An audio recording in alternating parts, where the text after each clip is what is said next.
Hello, Hello. everybody. Welcome to another episode of Multifamily Chronicles. I'm your host, Adrian Daniela. Today, my co host is Lori Agudo. Lori, welcome to the show. Thank you for having me. I'm going to let you introduce our guest for today. Hi, everyone. Thank you for joining us. And thank you, Adrian, for another co-hosting opportunity, how to be part of your group.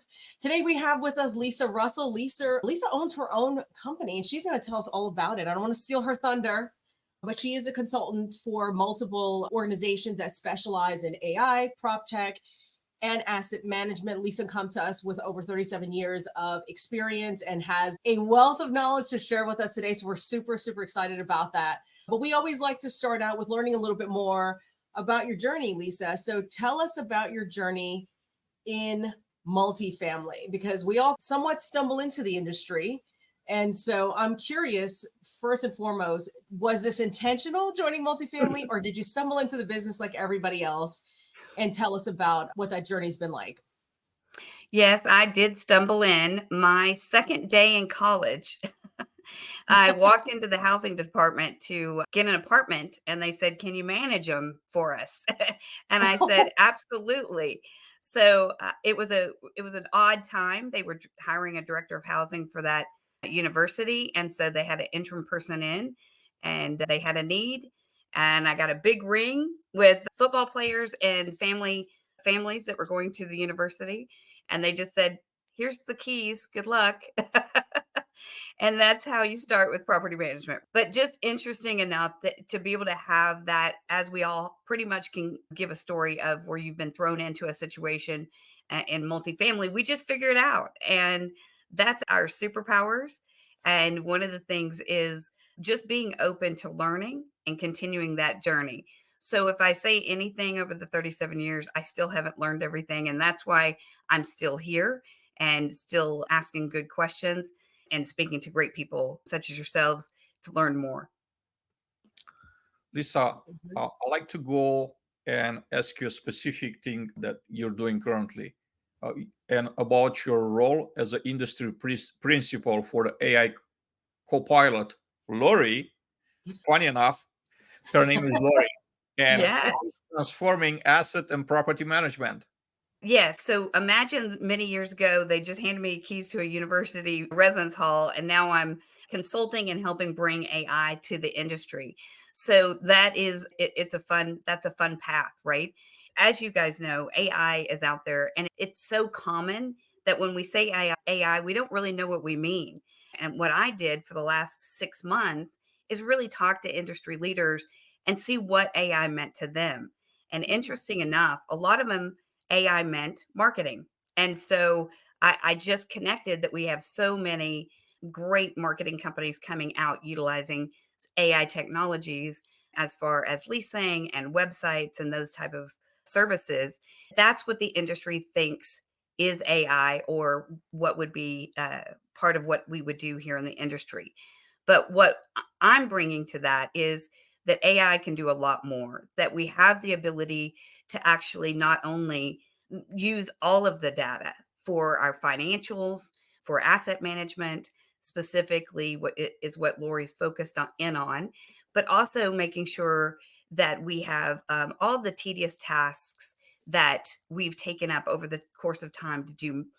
Maybe it's mini closes or weekly audits that the staff have had to take their time to do. AI will be able to do those in less than 5 seconds. So it's interesting to see, for me, who has passion for the industry, the ability to give some time back to our teams. That's the number one reason I'm in this. I'm still in it because I know over the course of time, we added a lot of technologies, we added a lot of processes, a lot of new strategies like centralization, but we didn't take away any time from our teams. We added to their time. And so this is the next move and the next wave is to provide our teams with time to do their jobs adequately. I love that. Work smarter, not harder. Absolutely. And you funny that you mentioned the almost the hesitation or the fear of the unknown.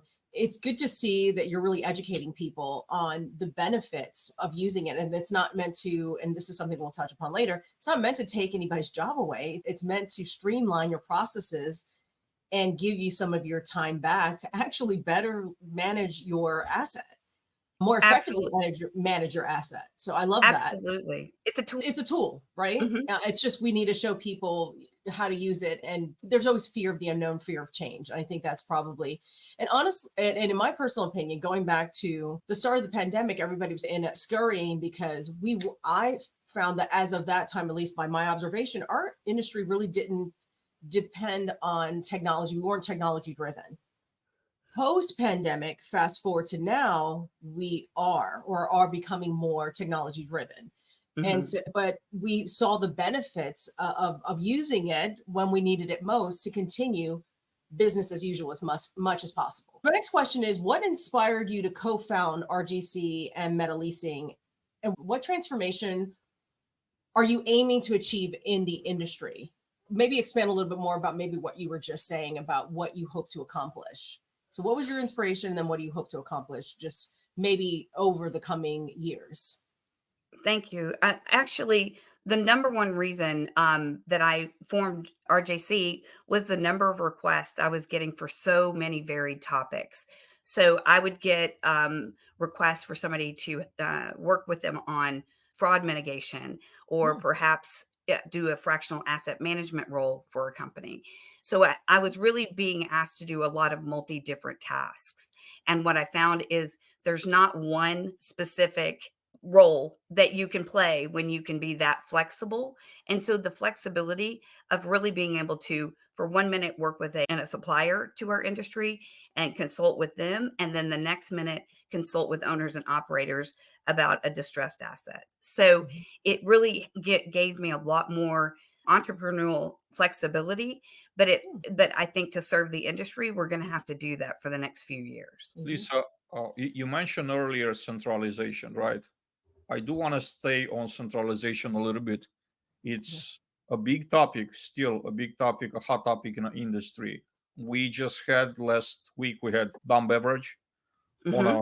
podcast, and he was talking about his white paper 2420, and centralization is a big focus still for a lot of the executives in the industry. So I want to start by asking this: is centralization a real thing? Is it more of a buzzword, or is it somewhere in between the two? So I think we've added a buzzword to something that's been in our industry for a long time. So I think we're giving ourselves some common language, if that makes sense. That's what centralization is. It's a common language of what we're all looking at as change. So how do you introduce change management with new language? And Lori knows this as a trainer. We used to say leaders teaching leaders, and we always had a nice, like you said, buzzword or a common language so that we all knew centralization means we're shaking things up. We're going to look at our own internal organizations, and we're going to maximize, and each company is going to maximize their strengths in a different way. So when we talk about that, centralization is not a playbook that has 10 checklists. And that is, at the end of the day, you get the certification for the centralization, right? And so what it really is, a part of the journey into the next phase, which is automation. And so as we go into automation, that's a new term, buzzword, right? So that's what we're starting to gear towards. We're starting to have that conversation about. And so I think you're going to see centralization as a buzzword for the next 2 or 3 years. And you're going to see it transition into automation. That brings me to a follow-up question to that, Adrian, before you jump in, because this is also something that we discussed in our interview with Dom, and that is his take from speaking to multifamily operators is that centralization also allows for something else maybe we hadn't considered as much as we are with centralization, and that is utilizing people to their strengths and defining the roles that actually fall within multifamily. It's no longer the traditional community manager, assistant community manager, leasing consultant, and devising new career paths through this centralization to use people where they will succeed most and creating a different path for them of upward mobility because we're focusing on their strengths. Some people are better with admin and some people are better forward facing, for example. I feel like centralization is something that he stated that will allow for that. And I found that to be very insightful. My question is, what is your take on it? Do you agree that it allows for more specialized positions within our industry, and that's the right trajectory for us as an industry? Absolutely, because we work with industry partners as well, right? So vendors, suppliers, and they're part of this journey. Mhm. So we want them involved. We need new technology being designed and built and brought forward. So we do have to, as a collective, talk about the transformation of our industry. That Mhm. awareness is the key, right? Mhm. Don't get hung up on a word. It is a cocoon becomes a butterfly. We call Mhm. them two separate words, right? It's part of the transitional process. And so that I do agree with that. I want that flexibility. 15 years ago, I developed a centralization for maintenance, and that wasn't accepted in most circles. So it was something that was rejected because it wasn't in the normal, right? And so we did it. They said, "Oh, that because it worked at that one location because of certain things." And then Mhm. I duplicated it across the United States. Once you could prove it worked, not just in a set laboratory environment, you're able to start to see that different operators sharing the awareness of what they're doing, and then everybody take their piece of it. It's like a recipe. You're building that recipe and you're changing some of the ingredients as it becomes available. I love that. I'll turn it So back over to you, Adrian. you mentioned centralization in maintenance, and that was actually you anticipated my next question. How is centralization for maintenance going to play around this time around in an industry? So the centralization that I did involved vendors, and it was a complete 100% turn process using vendors. And I think we saw this on a LinkedIn post the other day, and I said something about it. But what we did is we changed how we did operations back in the day because we ended all leases at the end of the month. And because the new LROs and all the Yield Stars of the world had us then change how we operated so that we had leases expiring all throughout the month. So we have to keep that in consideration that it altered how we do our turns. And so then if you want a bulk turn, you've got 30 units to get done and that vendor doesn't want to have to come back every 5 days or 15 times over the month. They'd rather do a bulk turn at the end of the month. So we've got to consider that some of the changes that we make have ramifications that down the line alter how we do business. And so I'm not saying that we have to go back to that. I'm just saying, are we aware that actually happened? And was that the best decision? And let's have that conversation, right? Because that's what we need to see is we took some steps 10 years ago that are dictating what we're doing now. And that's not necessarily what we need to be doing now. So that's where I come in and we question all the strategies and the philosophies behind some of the things that has been we've always done it that way. And since I've been in business 37 years, I know we haven't always done it that way. So I don't live with that mentality, nor do I adhere to that one. I'm usually the first person when they say that, then that's where we need to break the box up. We need to get the sledgehammer out and then let's go. So that's what I would encourage people to do is we need that time now to strategize. I'm going to switch the topic up a little bit because this is something that you've shared is really a passion of yours, and that's preventing fraud. So Absolutely. let's talk about that a little more because I have a lot of questions about that because fraud is something that has always been a part of our industry, right? But I Yeah. found in recent years, it really has proliferated. Yeah. And so since it's a passion project for you, how do you envision AI solutions helping in this regard? And then I have a follow-up question to that. Sure. AI can see what we can't see, or it does it faster than we can see it. So, the example is we've got amazing team members out there right now fighting fraud, looking at the actual paycheck stubs or looking at names and phone numbers. Are they matching? And AI can actually look at that as like a holistic and tell you maybe you have 10 residents that live on site right now with the same phone number. Why? Because they all use the same fraud vendor to get in. So what you also may find is that, so AI could pull that up in a minute, right? You would have to sit there and painstakingly monitor and audit that. So phone numbers is an example of just where AI could quickly scan not only your site, but your entire portfolio for the same numbers, right? So let's fight fraud where fraud is, not where we think it is. So what you're here, you're either a site level employee or you're even an employee at a centralized office. What should they be looking for? What should they know is happening right now? Because I find that I obviously started out in the field, as many of us did, stumble in the industry like you did. What you just said about just that phone number aspect, that I wouldn't have even thought to look for that if I were on property as a property manager. So what can you educate our property managers that may be watching, or even our regional managers that may be watching? What should an employee be looking for, and what should they be mindful of when it comes to fraud? So interesting enough, the on-site people are who trained me. I just Really? listened to what they found every day. And what they found was spellings of names were wrong. They found as a tie-in, they found phone numbers that were the same, email addresses that were the same. They said they found real people with fake guarantees. There's a lot of twists and turns in the fraud industry. I wish I could list them all, and should probably write a book. But because it's a passion project for me, for 7 years, I've been studying how fraud moves. What's behind the scenes? I actually got a burner phone and I called the numbers and I leased my own apartment. So I have Wow. hacked their systems and they know I'm out there. They know I'm talking about it. Wow. So that's what I'm trying to tell you. It is a deep dive education into it to know their strategies just as much as they know ours.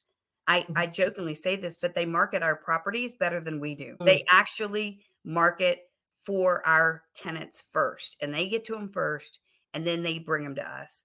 And then that's where that disconnect is happening. How are they getting to them faster than we are? So can it be prevented? Yes. And it's not the prevention, it's the cure. Because Tell it me. means all of us talking about it, because we're not. As an industry, it's under the rug. Owners don't want to hear about it. Or if they do, it's like hard for them to hear, because as that bad debt number continues to rise, it's like, unfortunately, any medical diagnosis, you have to wait till it's really bad before you do something.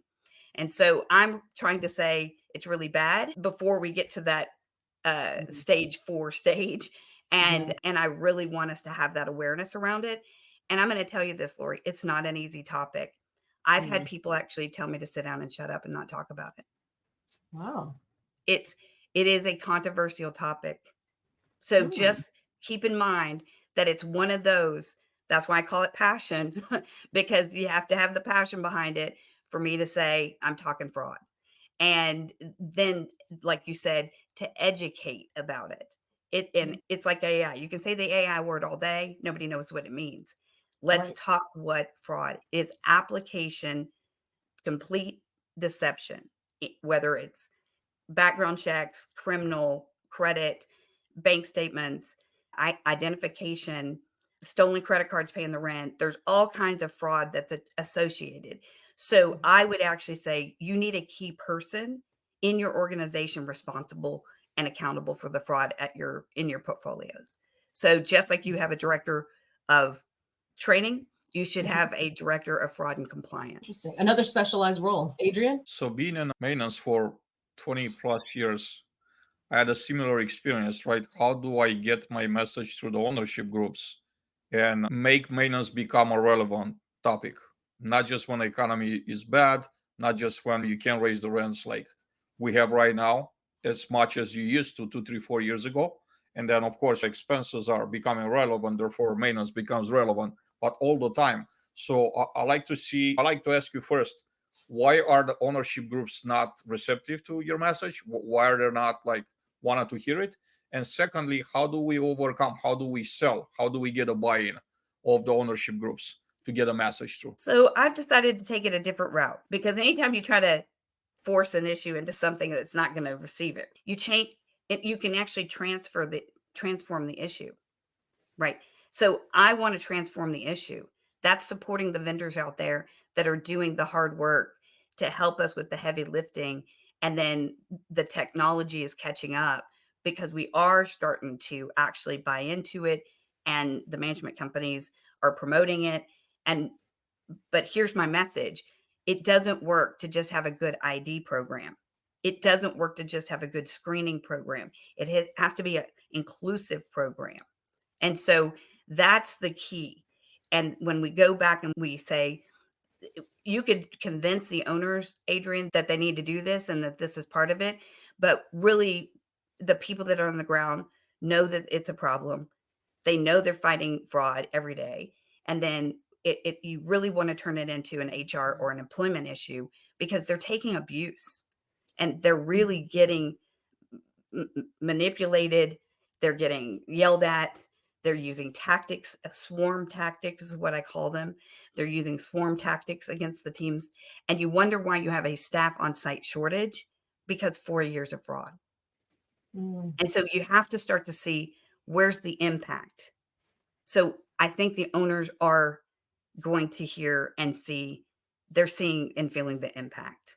And that is people don't want to work at our desk and get yelled at all day. They don't want to have the phones ring 24/7 nonstop, and they stop answering the phones and get in trouble for not answering the phones. But what they don't realize is the phones ringing are a fraud tactic. So imagine that. They're using and building chaos on site, and so that they confuse the teams and they don't and can't concentrate on what the files and the approvals look like. So I have a follow-up question to that. Sticking with the same topic of fraud, the phone's ringing off the hook. They're distracted. You create the distraction, and then the real action occurs here, right back of the house. What happens when you have that employee, the ones that trained that you mentioned that trained you about the things that they were spotting with phone numbers and applications and identification and employment verification, all that? How do you delicately handle that as an employee who works in fraud? Like, how do you delicately handle a fraud case if you discover one? So that's the toughest other part of our industry.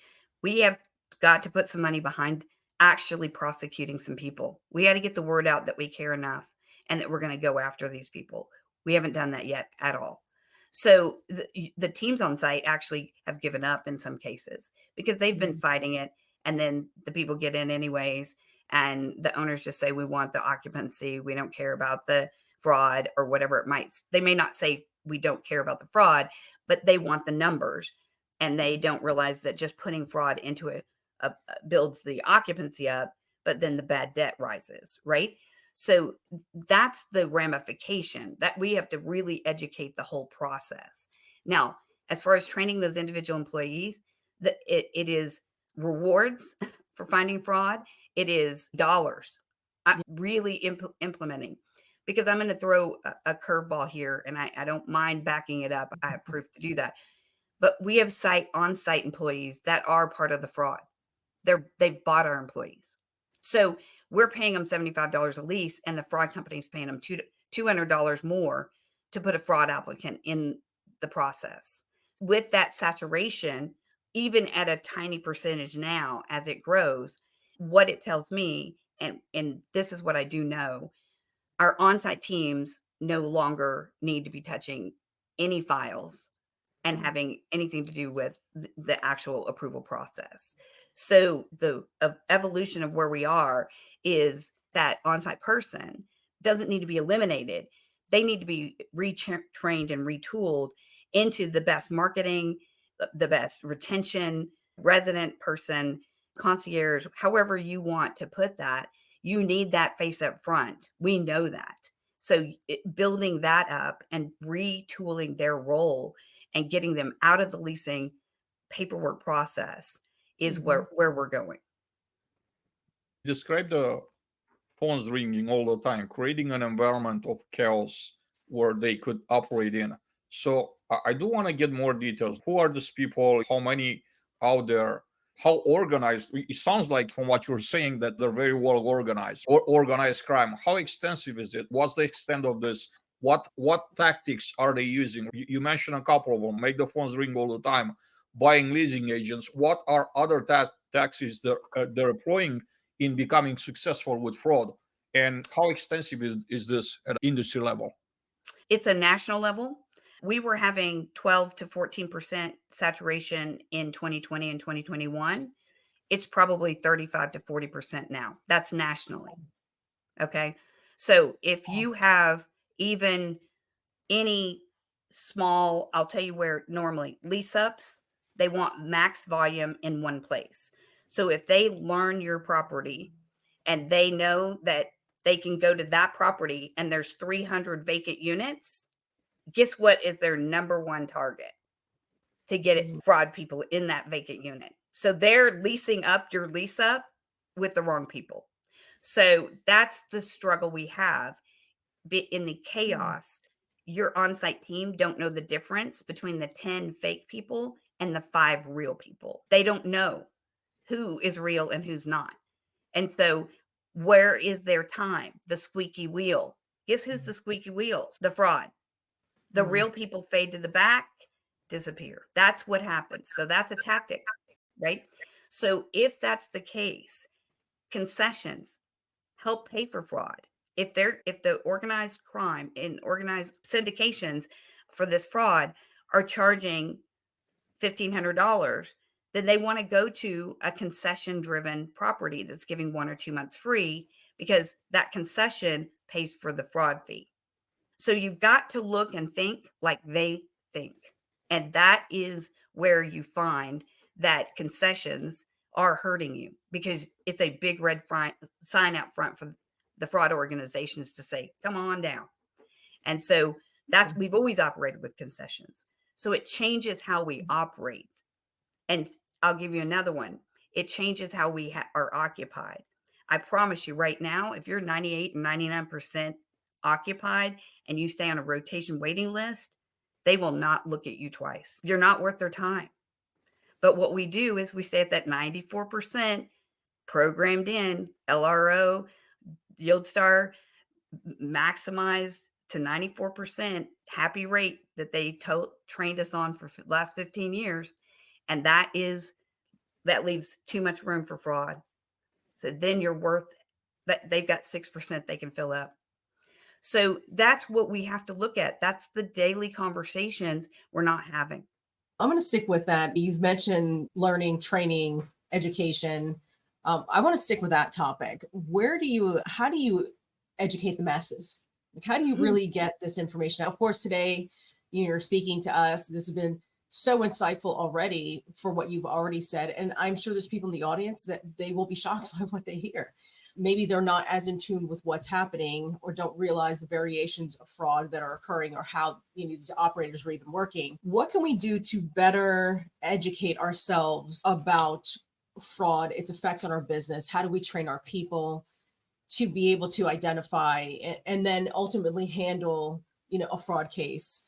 What can we do from an education standpoint? It starts at the top with like I said, that designated role or a consultant in your organization that can focus in on first, like an audit or assessment of where you are, strategies of what you can do, and then really making sure it's an ongoing education. Really, I'm super excited about the AIM conference coming up in Huntington Beach, but I want to hear fraud and I want that room full of people with fraud. And I want to be able to evaluate every time, are we moving the needle? Are we catching up? And so that's where I start to combine fraud with AI. And so that's what you're going to start to see is that evolution because they're already using bots to fill out the applications. So you're absolutely right. Having conversations just like this is where awareness is the key. This morning I use a little card deck here. It's a little motivational card deck every morning. I just do. It just gets me going. And you can't really see it, but it's got a little path. Here's my little box. Yeah. And it actually says, I celebrate my progress. Awareness, not perfection, is the goal. So when it got awareness bolded, I just go back to that over and over, is that like you guys are helping bring awareness to that and to the industry on multiple topics. So Adrian, I just commend you for that because it is having to put a spotlight on it. Thank you. I agree. I commend him as well, because one of the things I did learn in class and something I continue to use, because simple in concept, profound in application. Awareness is a gift. Exactly. Applicable to so many areas of your life. Lisa, I want to stay on fraud. Could you share with us the most devastating case of fraud that you came across? What was the largest fraud that you were aware of or you discovered? So actually, there's a lot of different industry professionals that have called me confidentially on the side and given me their horror stories. And I've helped them walk through how to resolve it. But one was actually down in Florida. And they called me and said, we've got people moving out in mass. They don't care about their deposits.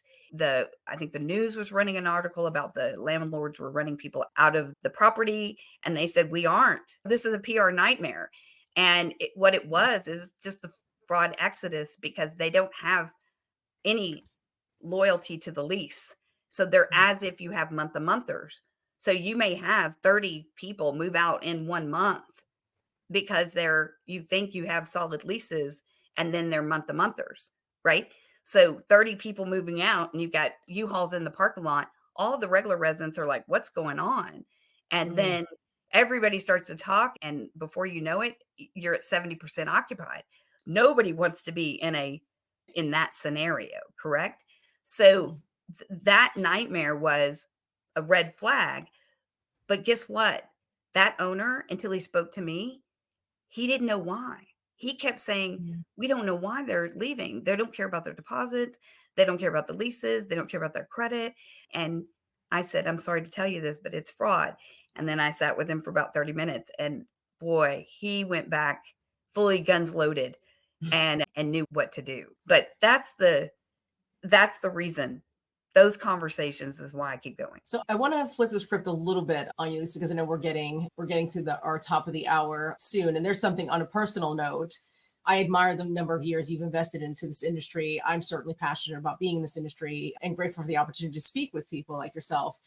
In your experience in multifamily, what has changed for the better? And then I have a follow-up question to that. For the better, I think every step of the way has been improvement. It's been a journey and been fun and seen growth. For a long time, we were stuck in neutral. We did do a lot of things the same way. Now that's a positive, and it's a double-edged sword, because I could hire a Yardi trained leasing agent with 3 years experience, and I didn't have to train her. To the training point, we have lost that, because walk in the door, and maybe here's the negative, but they walk in the door with 10 applications that they've really mastered, and they go to a new company and there's 10 new applications they now have to master. So what we've done is we've taken seasoned 10-year professionals that may have only certain software, and then they go to a new company and they feel like they don't know their job anymore. They don't feel like the 10-year seasoned professional. And so that's the message that I have, is that we've got to have some continuity as well as growth. Yeah. And it also helps to have a robust training department to where technologies, as they're onboarded, fall to a designated group of individuals, whether it's us working with the IT department, for example. That's how it is in our organization. I have a systems trainer. And that individual, and I have multiple people that perform that task, so that when they come to an organization, if it is a different tech stack, so to speak, there is somebody in place to show them how to use the technology that organization uses, and is always a constant support system. You have to have that.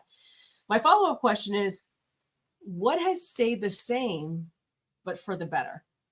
What's been good and consistent in our industry from an industry powerhouse such as yourself and your years of experience? What has stayed the same for the better? I think what stayed the same is the networking with the associations and with the conferences and with the professional growth organizations that we have that have continued to fight on and educate, and also fight on the legislative fronts. And I think it's evolved, don't get me wrong, but I think the opportunity to really have a group of peers of your industry, we are such a unique industry, that having those people in your lives as you develop. I'll be the first to say, I actually put my head down and I traveled for almost 15 years straight Monday through Friday on a plane. And so I didn't dig into some of those organizations in each state as much as I should have. I might have done a visit or a big event, maybe a trade show. But what I missed out on is being in a main market and really building that network in the main market. And that made a difference. So I'm doing that a little backwards in that I'm having to do it a little later in life. But that is where I would say our organization has always been from early roots strong, and that we've stayed as a collective group for networking and growth opportunities. And I think that will continue to be that strong and get stronger. I love it. Adrian? Lisa, I'd like for you to look ahead and just share with us what are some trends that you see becoming main trends in 2024 and beyond 2024. How do you see the future for our industry? That's the latest product that I'm talking about, where the trends with AI, and that is really letting the AI have access to all of your data from all your different data sources into a knowledge vault, and having that knowledge vault, and you can rely on it and really see that it can answer your questions. It can cover things in a shorter amount of time than your teams can, and it gives them a superpower, right? Which is knowledge at their fingertips. That is the trend, and that's where we're going. So the quicker and the more accurate, clean, structured data that we can put into the multi-language and the natural language models, we want to make sure that AI is developed with our touch to it, not some outside organization. We want beta testers. We want partnerships so that we can have real case scenarios as we develop the project and customize it out, so that whether it's Lori or any other AI that's out there is actually building an infrastructure of support for our industry. And then that gives us the greater edge. I have a bit of a follow-up question sticking with specifically AI. How do you see the role of human interaction evolving as we move towards this AI footprint and lead with this AI footprint, which is where we're heading? What's the human element in that? Here's my greatest tip to anybody out there right now. And you just did it. Learn to ask good questions. That's it. The master of good questions, great questions, amazing questions, right? And that's harder than it looks. It really is. We're not used to it. We've been trained to answer questions. Let's be real about that. Our industry, I was a knowledge vault. People have asked me, where can you develop yourself? Right. Mhm. So I was the answer. So for the human element side of it is be a good learner of knowledge and how to ask good questions. Be And be curious. relentless in your pursuit of understanding. If you're confused by it or unsure about it, learn about it. Ask good questions. I like that. Yeah. Adrian? And Adrian, I just got a warning on my computer that may actually die. So if I blip Oh, out, I am so sorry, but I it's don't know okay. what that warning means. How much battery do you have? Can you look It, on your, like, you should be a battery like icon. You could put your mouse on it and it'll tell you how much okay, you I got 10 minutes. you got 10 Okay, minutes. let's We'll get to it. Okay. we'll wrap up in 5. So you mentioned 15 years traveling Monday through Friday every single week. Does the entrepreneurial journey feel lonely at times, and how do you overcome? I was actually traveling for an organization at that time. I'm more in the entrepreneurial journey now, but even if I was that moving multi-state regional director, I had to be my own entrepreneur, right? Because the corporate office wasn't coming to those 15 different sites all the time for me. I had to do it myself. So I've been that entrepreneur in the industry for a long time. You're absolutely right. It is lonely. And that is the number one reason I really love that LinkedIn has really elevated itself up to the next level of giving us good speakers and comments and posts And I encourage people to continue to add to LinkedIn and any of the other organizations that are elevating conversations for us. And then the second part of that is that I don't want my views to be the only views. I need other people's views. I need to talk to people. So I've made a commitment for myself. I schedule at least one call a day from a complete stranger. And it's not necessarily a sales call. I have 3 mentors. I'm a mentor for 3 mentees right now. And so I scheduled those throughout the week. And then I volunteer and I help a lot of people pro bono just to be in the footprint of what's happening in certain aspects. So contributing that time back has really paid off for me.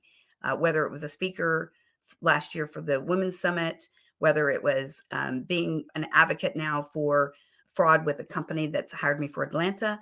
And so there's several different aspects that I would say that I do as an entrepreneur now, and that is continuously ask those good questions and get that feedback from other people. I do have one question that I've been dying to ask.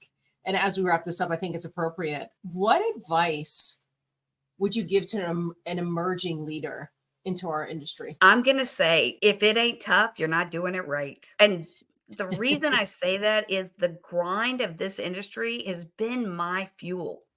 It is not for the faint of heart.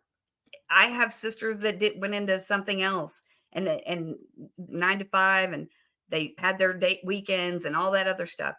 But I have enjoyed eating up and taken with me 3 lifetimes of experiences because of this industry. And I'm saying, like, take it all in, do it all, say yes to everything. And so I actually do a training about the power of permission. And so I'll do it here. And that is, I'm granting you all permission. We as humans always look for permission to do. We look to others for that. You're going to remember me, Lisa Russell, giving you 100% permission to go for it, do it, and make it happen.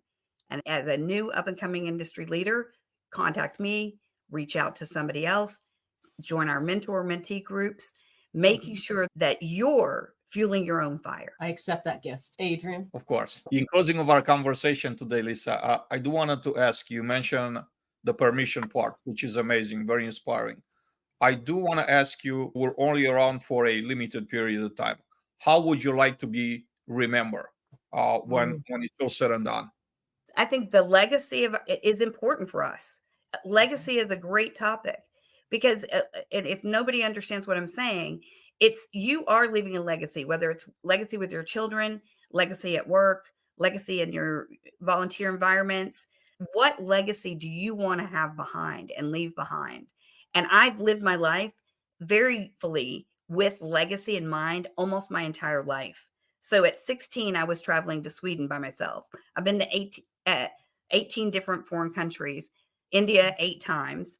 So I've left a legacy of going and doing, buying the ticket and making my life happen.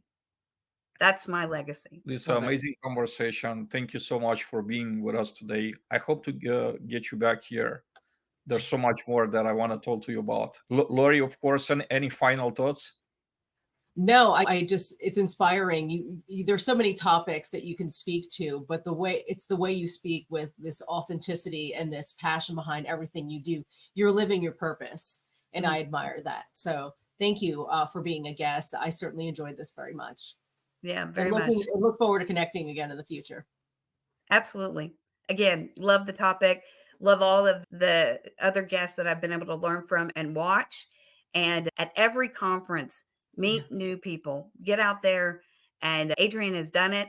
I want to get his secrets behind the scenes of how he manages that many people on his LinkedIn. I'm struggling myself and I don't have 1/10 of his. Definitely. Thank you, Adrian, for all that you're doing. Lori, super exciting. And training is a must. If anything, those training departments need to be vamped up and re-engineered because we got a lot of stuff moving and shaking in the next couple of years. You're speaking my language. Yes, for sure. Thank you again, Lisa. Thank you, Lori, for co-hosting with me today. I'm Adrian Danila, your host. This is Multifamily Chronicles. We hope to see you back here soon. Have an amazing day. Thanks, everyone.